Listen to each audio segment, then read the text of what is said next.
Everyone recognizes entitlement as taking something that's not yours. And the classic example I like to use is you walk into the break room and there's a box of a dozen donuts and there's just one donut left. And you've already had one today, but you take the last donut anyway. And everybody recognizes that as entitlement. What if you went into the break room and you hadn't had a donut and there's only one donut left?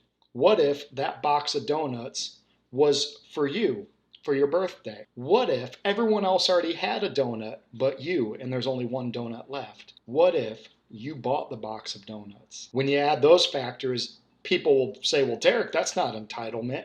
And when I ask why is it not entitlement? The answer that I get is, well, because that's your donut. Well, okay. But isn't that what we're talking about? The sense that something belongs to you already. People think that entitlement is just in situations where something clearly doesn't belong to you already, but even in situations where you would think that something does belong to you. This is why I say that entitlement is the opposite of gratitude.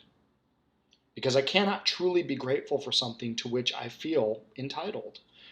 We do this in our jobs, we do this with our money, we do this in our relationships. I had a friend who was married for 20 years, and he would spend the day apart from his wife while they were at work or whatever, and he would be so excited to see her every time. And one day I asked him, dude, how are you still so madly in love? How are you still so grateful to be married? And he said to me, I don't feel entitled to her. I don't feel entitled to be married to her. Even though I married her, I don't feel entitled to wake up to her every morning. And this was when I began to first connect entitlement and gratitude as being opposite ends of the spectrum.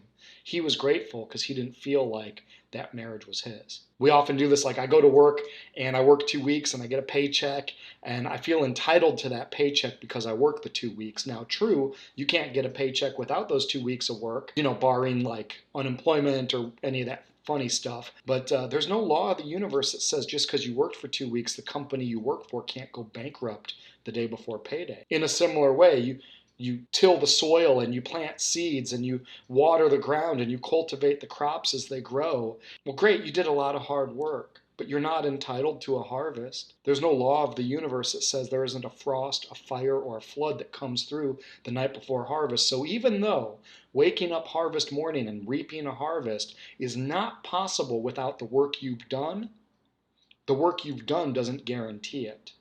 It's still no less of a gift. And recognizing this gift in everything, even the things that I feel like I own, is the key to gratitude. And if nobody's told you that they love you yet today, let me be the first. Be well, and God bless.